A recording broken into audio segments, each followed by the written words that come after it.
Today on Life in Motion, Jamie and I talk about a little bit of everything. This is the seasoning salt, the seasoning salt of our lives. The seasoning salt of our lives. It almost sounds like these are the days of our lives. These are the days of our lives. This is a smorgasbord of our lives. How do you like that? Goodness, I like that word. Cafeteria style. Oh my goodness, that sounds disgusting, but it's not. It's delicious. Yeah. It's wonderful. We are a Piccadilly. A Piccadilly. We're going to talk a little bit about people crying on social media. We're going to talk about different podcasts we're listening to. We're going to talk about raising our kids and raising ourselves and becoming adults and building pools. What else do you want to talk about? Kittens. And what else? I don't even know, but it was a lot of fun. Just chit chat. It was a lot of fun, and we hope you have a lot of fun. Let's get started. Well, we got a new cat. Oh my new kitten. What I think is fantastic is I feel like we are on summer break. We are on summer break. We have nothing to talk about of substance. Okay, but tell me about your cat. So we got, one more animal. What's one more animal at this point? Is this an appropriate word? Menagerie? What does that mean? Yeah, menagerie. Menagerie? Yeah. Does it mean a bunch of animals? I feel like your house is a menagerie. I think that you're using that word appropriately in a sentence. I think your house is a menagerie because the other night we were playing a game at your house and there was a bird like pecking at my toes. Quigley the parakeet. And a dog sitting by my side, one of 3 dogs sitting by my side, a bird pecking at my toes, chirping. It's like a zoo over there. It is a little bit like a zoo. And 3 dogs, 1 cat, 1 bird, 9 chickens. Yeah. It's a lot going on. It's a lot.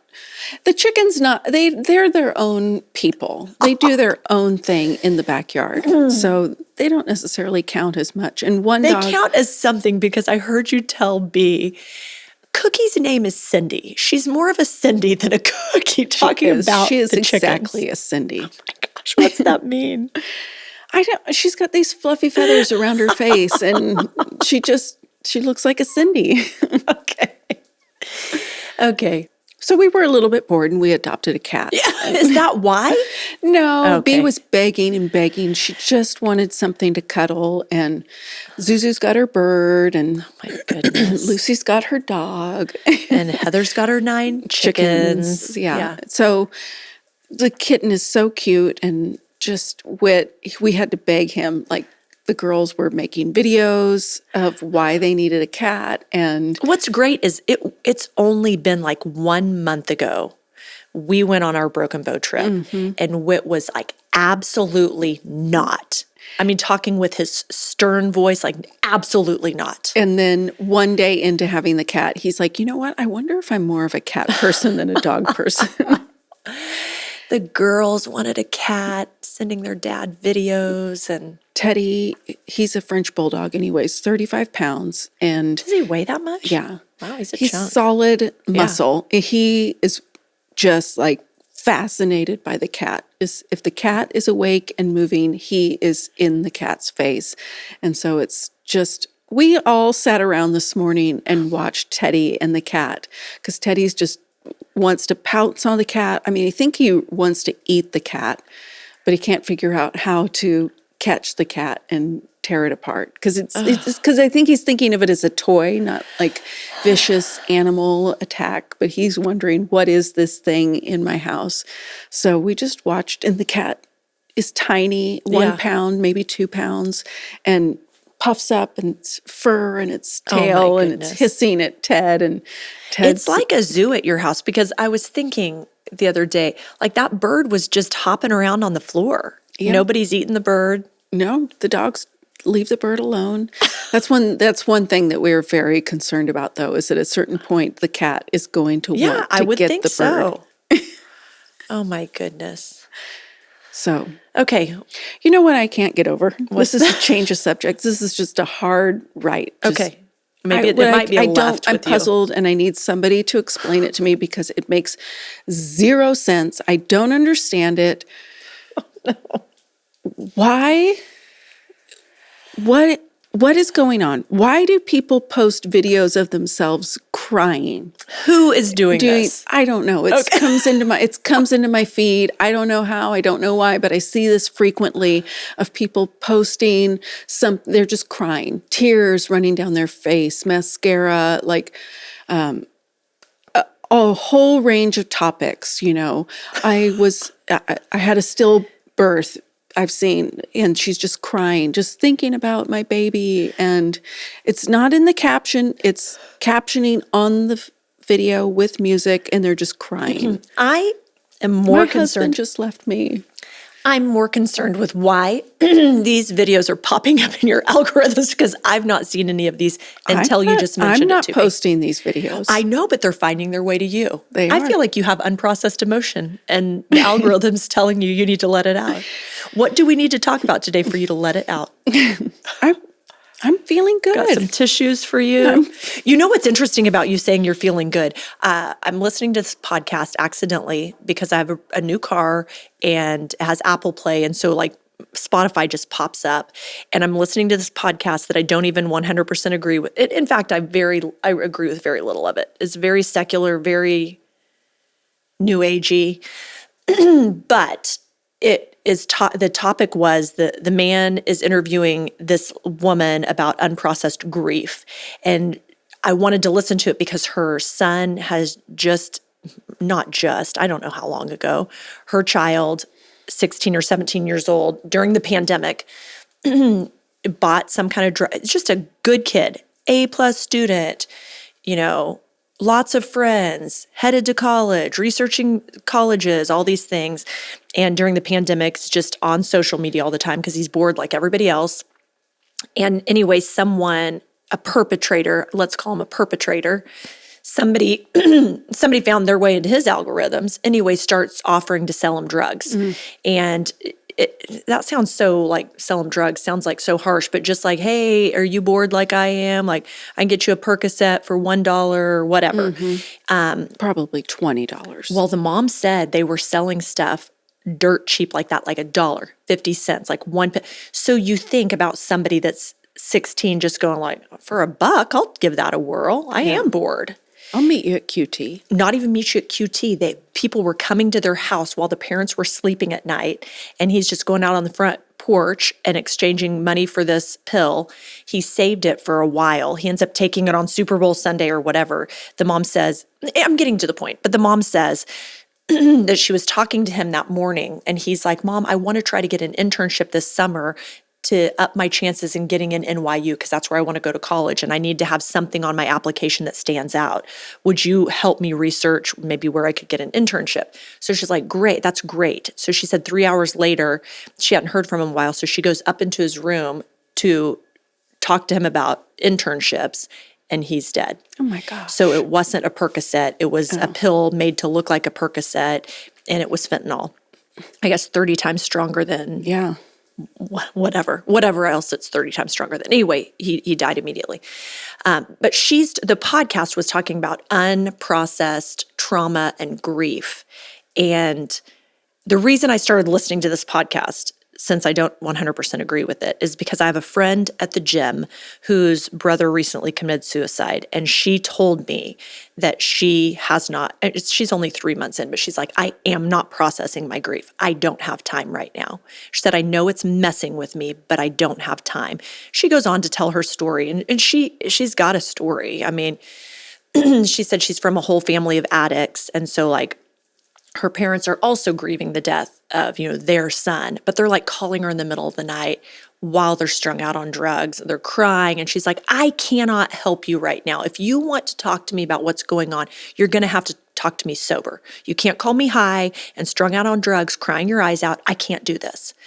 And she told me she's called the funeral home and just kind of struck up a deal with them recently and just said, it's not that I can't afford to make the last payment, but would you give me another month? Because I don't want this to be over yet. Mm-hmm. And they're like, yes. But she knows she has unresolved trauma and grief. So I was listening to this thinking maybe there's something I could share with her that I could help her. And they say that your emotions are just energy in motion. And if you want to process trauma or grief, you got to let it out. So those people have watched this podcast or heard this podcast, and that's what they're doing, I think. They're dancing it out. They're beating it out with a baseball bat on a bed. They're crying it out. Well, these people aren't even the people I see on It's probably TikTok, but I'm not on TikTok. But it's, I'm listening to educational podcasts while you're watching TikTok. well, they're just sitting in front of the screen crying. So you don't even think they're processing anything. They're what is it? A cry for help? A cry for attention? Maybe they just wonder what they look like when they're crying. And the whole world needs to You're know. put out by that so bad. When I was a kid, I can remember sitting on my daybed with a full-length mirror, talking on the phone, watching myself as I was talking on the phone, just seeing what I look like while I'm talking. So maybe this is just the 2023 version of sitting on your bed, looking at what you look like, or you're crying and you're just like looking at yourself to see what it looks like. You're like, it's really bad. And then you just cry harder. You do. Like, oh, and look how bad I look. I don't know. I don't know why they're doing it. This generation is a mystery to me. It's a mystery. And when you said this generation, there's two directions I think we can go with that comment. Like, when are you and I going to actually grow up and be the full-fledged adults we can be? And why do I still feel 25? Although I know I'm not. There's a reason for that. Why? Like it's just like there's a certain age that you think of yourself as. Yeah, young, but you're vivacious. like 33. I think I used the word vivacious on another podcast we did. recorded. Why? What is that word? Maybe it's your word for the summer. For the summer. Some people get words like joy or fulfillment. I'm like, vivacious. It sounds like, I don't know, Barbie. Okay, go ahead. So some people think they're 25 forever. You just have an internal age that you think you are, and you know that you're really 47, but you think that you're 25. Yeah. You just feel 25. I feel like I have the wisdom of a 47-year-old and the interests of maybe a 25-year-old. Like, I want to go to another movie with Quinn. Is Quinn 25? Are you 25, Quinn? Yeah. Yeah, I don't have the interest of a 25-year-old. No, thanks. I must just be in a season that is the age that I want to pour into, maybe. Maybe it's pour into. I notice I've got this couple that volunteers in my kids' class at church, and I am not sure how old he is. I'll say their names because they listen. So Sage and Chloe. So Sage must be upper 20s, and I think Chloe's lower 20s. And I'm just like, guys, why don't you come over and play games sometime? Like, I really like them. Really like them. I wonder if there's this tension of, Okay. like, it's, how do you be an adult? How do you live an adult life, whatever that might mean, but still retain your youthfulness without getting old and grumpy? Oh, that's a great I question. know old people, and even I can feel it, that you get set in your ways, that you get to a certain place where you like things the way that you like them, and then anybody messes with the way that you like them and you get grumpy. Like, I know older people, older than me, and they get put out with little things. Like, they run out of patience for businesses. They run out of patience for all kinds of things. This is not going to answer that. I cannot stay focused today. Maybe I have ADHD. I doubt it. But this just reminds me of last year when my dad got his cancer diagnosis. That part's not funny. Sorry. I didn't mean to laugh about my dad having cancer. He still has cancer. But my mom, when she would call, because my dad had done so many, they're pretty set in their ways. Yeah. My dad had done so many of, like, paying the bills, talking to the insurance agent, doing that. So my mom's having to take on some of those roles while my dad is recovering from brain surgery. And every single place that she would call, the first person that answers the phone, she's like, "Hi, my name's Norma Harrison. My husband is about to have a surgery." And I'm just like, whoa. You're talking to the receptionist. They can't help you. They can't, hold on, just say, "Who would I talk to about benefits?" Like, I'm just like, why are we? So bless her little heart. It'd be like one phone call trying to get to the person that's like 5 transfers away. Yeah. And she's like, "Hi," and tell them like the whole story. My dad would do the same thing. I hear him like, on "Hold on." speakerphone where he needs to schedule an appointment. Yeah. And he's telling this whole story. All my symptoms. And he had to reset a password for something. And so he's online, on the phone, on speakerphone. So I'm hearing the whole thing. Yeah. And telling the whole story of why How he needs lost his password or whatever. I don't even know anymore. And the kid, it was a kid on the phone, is like, you don't have to tell me the whole story. Oh, that was mean. Heather, we're somewhere in between that and one step down from us, 30-somethings. I'm not trying to pick on people. I'm trying to understand you. So you can text me. Some of my friends are 30s. You can text me and give me an answer to this. But they don't text me or call me. They voice memo me. And I don't understand that. I imagine it's easier. I can voice text just as easy as I can it's voice being memo. younger and taking advantage of technology. I just think, like, if are still just getting used to texting. We're still just We're not getting used to texting. We're not that old. No, but I don't understand it. Like, I think, like, if I couldn't take your call right now because I was in a meeting or something, then I can't listen to your voice memo either. But if you texted me, I could read it. I could be in the meeting and read the text. I don't know. I don't know. I get these mystery. I get these all the time. Like, hey, I'm driving in the car, so I'm just sending you this voice memo, and I'm just like, okay, but you could also just you could just voice text it to me, and it would come up as words, and I could read it. Except when you try to voice text somebody, and then it autocorrects. I think that's part of the fun. Voice texting I think is it's part of the fun. You get what you get. Your accent of whatever your accent may be. The way that you slur your words together can turn into something that you don't want. Yeah. I think it's fun. I think it's part of it. I like when people have to kind of try to figure out what I said. Fine. Good luck with that. Okay. So when are we growing up? When are we going to grow up? Yeah. I hope never. Yeah. I'm responsible enough that I pay my bills. I've got some money in the savings account. Yeah. I'm making sure everybody's fed and clothed, and I show up where I'm supposed to be when I'm supposed to be there. But I don't want to get to a place where you're telling the receptionist on the phone everything. Yeah. Okay. I mean, you should stay young. And, I'm ready to grow up relatable, but not weird.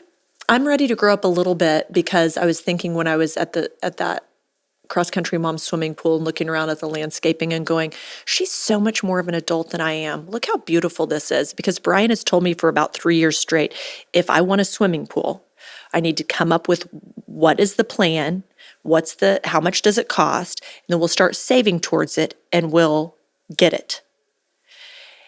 And he was telling me yesterday, which I thought was fascinating. He's reading this book. I don't know if he's reading it for school or if he's reading it just for fun. He's really smart.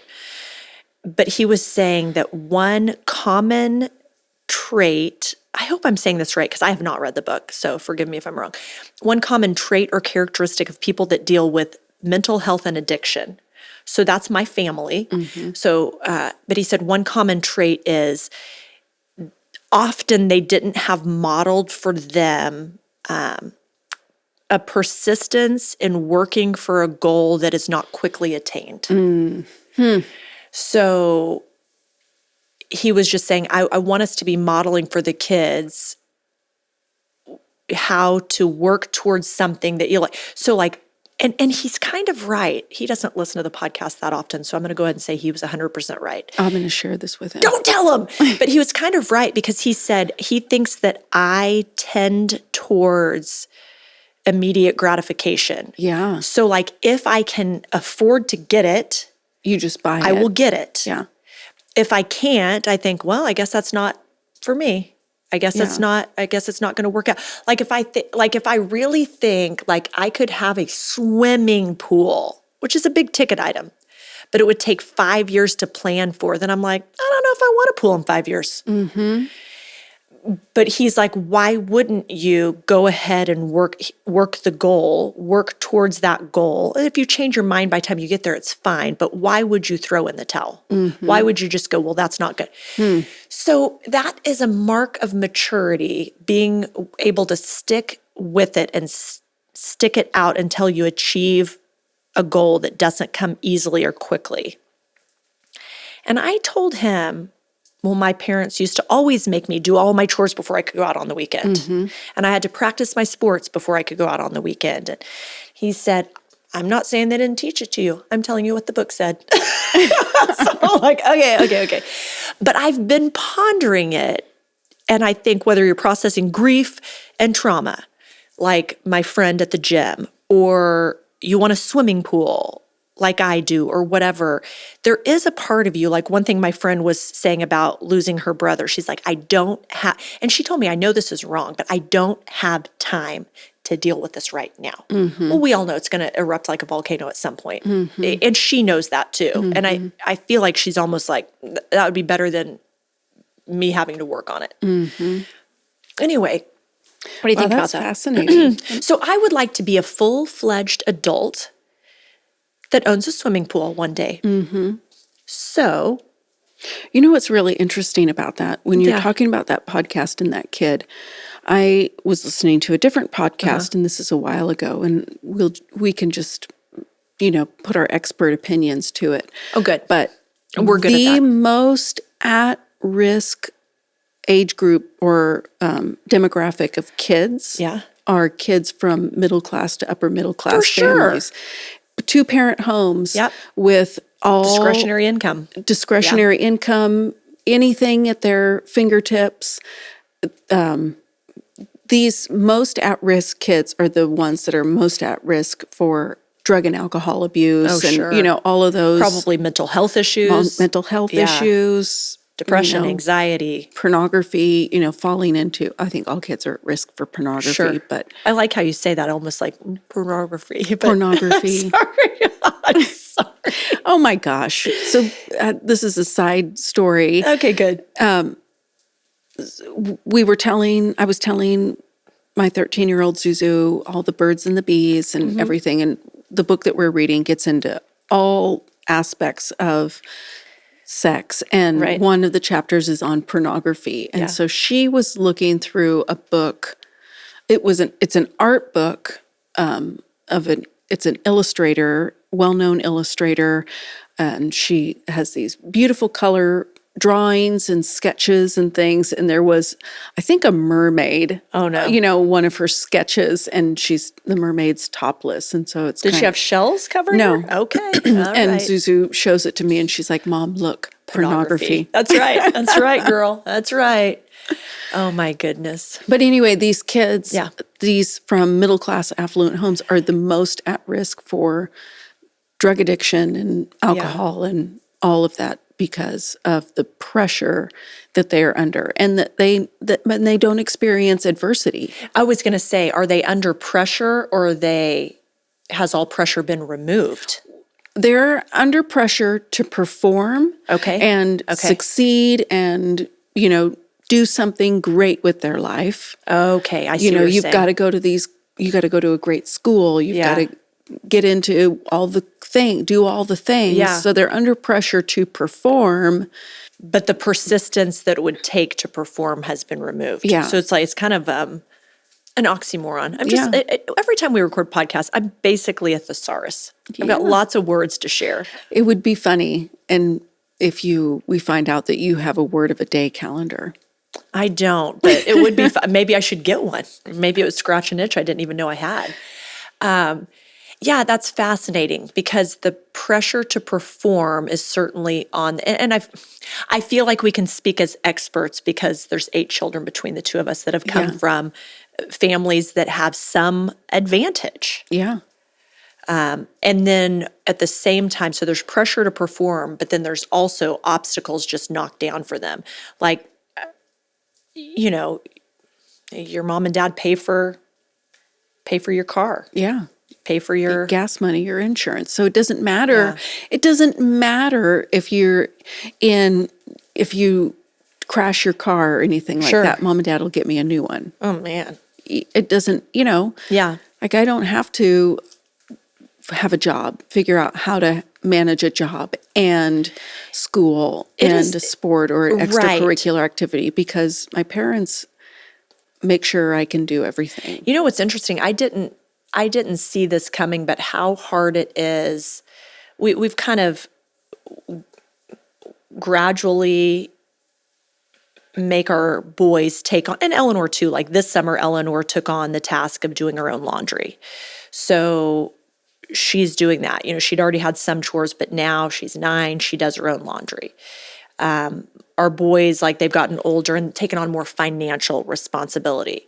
So I see Cooper, especially at 18, starting to understand some of that, but it's also kind of like you're trying to teach your kids with Monopoly money. Like it's not really real. This is all just in my imagination. But it's really hard. Like the other day he texted me, he was at work. So he's starting to understand like spending and spending his own money. But he texted me from work and said, I didn't have time or I forgot to pack lunch. Would you buy me lunch today? He's just being really sweet. And I'm just like, so bad, just want to say yes. No problem. Yes. Yeah. So I said no. And he's like, Mom, really? I'm like, sorry. Yeah. I didn't anticipate it being so hard to say no to my kids. Mm-hmm. I could buy him lunch. Yeah. And if had he been home, chances are it's just a random Tuesday afternoon. We have nothing going. I might say, hey, everybody come on, jump in my car. We're going to go get lunch. Great. But he wasn't home. He was at work and he should have packed a lunch. And I'm not trying to be mean. I'm trying to help him. But Well, and it's even so hard. we went out to dinner. The people that were home, we all went Yeah. out to dinner. And one person was working. Sure. And so they didn't. They're like, so you're not going to buy me food? So, yeah. And so then they get off of work and they're like, what'd you guys do for dinner? And I was like, well, we went out, but there's leftovers and these options at home. And they're like, well, would you buy me dinner? No. I know, and it's this fairness scale that everybody feels like exists. Yeah. And I don't know how. I mean, life isn't fair. I certainly want my kids as they launch and leave my house to realize there's going to be 1,000,001 times where it's not really fair how this works out. Mm-hmm. But I do feel bad when those things happen. Like part of me goes, well, okay, fine. Maybe I will buy you dinner because we all ate dinner over here. But Yeah. why? There's plenty of food here. Yeah. I lost my temper the other morning with Eleanor. Bless her sweet little heart. I came home from the gym. I work out nearly every morning from 9 to 10. I come home at 10:15. I make my eggs and a piece of sourdough toast and I eat that. So high protein, a little bit of carbs, ready to roll. I have this whole routine. I'm getting set in my ways. Oh my gosh. are. Oh my Don't gosh. mess with it. But she waits until I walk in and she's like, I'm hungry. And I'm just like, and you're 9 and you're in a house full of food. Yeah. Like find something. But then there's nothing here to eat. There's nothing you False. want. That's There's false. nothing you want to eat. But then I list like 10 things. And then by then she's completely annoyed with me. She's like, never mind. I'm not hungry. Then the older kids are like, now you're lying. Now you're hungry and a liar. I'm just like, oh my gosh. I wonder sometimes if it's God's design that we're growing up with our kids. Surely it is. Surely that's what he wants for us, because I'm trying to raise these children and realizing that sometimes the person I'm raising is me. Mm-hmm. Every day the person I'm raising is me. What do you think? Yes, because I'm already grown up. I mean, surely I've got this figured out. But I realize when you're seeing, especially your kids, when you're seeing things in your kids of duplicity or you see things in them that you're like, that we need to course correct here or whatever. Or you see one of my kids is very defensive and I feel like he gets that from me. I was just going to say, when you're seeing this duplicity, are you like me? So I'm not pointing this to you, but are you seeing yourself in a mirror? I see, and then I'm like, okay, I can't go and tell them to be one way until I That's so address this hard. in myself. Don't you wish? Because I feel like the generation above us, I feel like my parents, the MO to a certain degree was like, do as I say, not as I do, and just zip it up and or let me bust your butt. Like just like I wish it was that easy. Like I complain a lot, and I want to work on it, but it just so naturally flows out of me. And then my kids start complaining and I'm furious. And you're like, I don't want to hear that. Yeah, I don't want to hear it at all. But then you're the one that's leading the charge. Yes. Oh, yes. They've learned it from me. I'm real good at it. Oh, yeah. Really good at it. My one kid that seems to argue and be defensive the most, we just go down deep. Yeah, you so go there quickly, together. We just get down in the mud, and it's hilarious and ugly all at the same time. Yeah. Oh, yeah. Oh, my goodness. Well, I guess my goal for the rest of this summer. Oh, here we go. Yeah. I'm going to set myself a goal that, and it's going to be a material goal, which is fine. But I'm going to set myself the goal because I have talked about Brian would love a beautiful outdoor space at our house. And I've never set the goal to actually do it because I always say, well, we're not going to be in this house forever. It's kind of large for if it was just Brian and I. So I don't want to be an empty nester in this house. And then we start talking, like yesterday, we were looking up how much equity we have in our house. And he's just like, right now, it would be foolish to go anywhere, honestly. Like, why would we? Like, it'd almost be better to just stay here and just enjoy extra space and invest in this house. Anyway, but I never start towards the goal of a swimming pool because I always think, well, I don't know if it'll be in this house. Who says it has to? Or I just don't, I'm going to grow up and I think I'm going to share with my kids maybe. I'm going to talk to Brian about it first. But like if I have a goal of what I want and we start walking towards it, if in 3 years or 5 years we don't do it, who really cares? But what am I doing? I am kind of like my children. I have the opportunity for so much. And I don't often make myself do difficult things. So I could have a swimming pool, I just couldn't have it tomorrow. So I'm going to work towards that goal. I'm going to come up with a beautiful outdoor living space with a swimming pool, and it's going to be more expensive than we can afford. And I'm going to just save towards it and work towards it. And when we get there, then decide if we still want it. Well, you can even build towards it. You can start on the plants, the trees, yeah. and figuring out what do I want this place to look like. And right. Speaking of trees, this is absolutely ridiculous. We are in a new subdivision, and so our trees are baby trees, like 2 years old. There's some big ones behind our house, but like in our yard, like 2 years old. So remember that big storm? Lost none of my little baby trees. They just bent with the wind and stood back up. They were fine. Big, huge storm in Tulsa, my trees were fine because they were babies.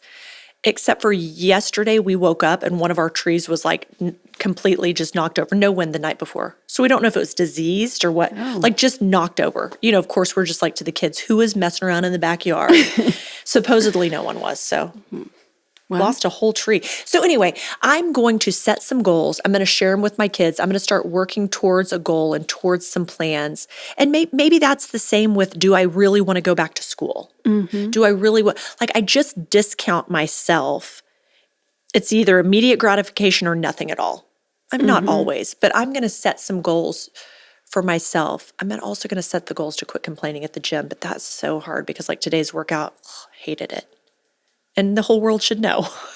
Everybody there should know how hard it is. But I'm gonna set some adult goals, some grown-up adult goals, and go for them. What do you want to do? I feel like you should have a goal. I probably should. Okay, let's come up with something. I'm going to think about it. What do I? Yeah. Well, I'm gonna model for my children what perseverance, grit, determination, and goals look like. All before we go back to school in a few weeks. They're going to learn so much. And you guys will too. So I think we have another episode or two this summer, and then we all head back. We're on another break. Then we all head back to school. So don't leave us this summer. We're almost done. It's been fun today, and we'll see you next week on Life in Motion.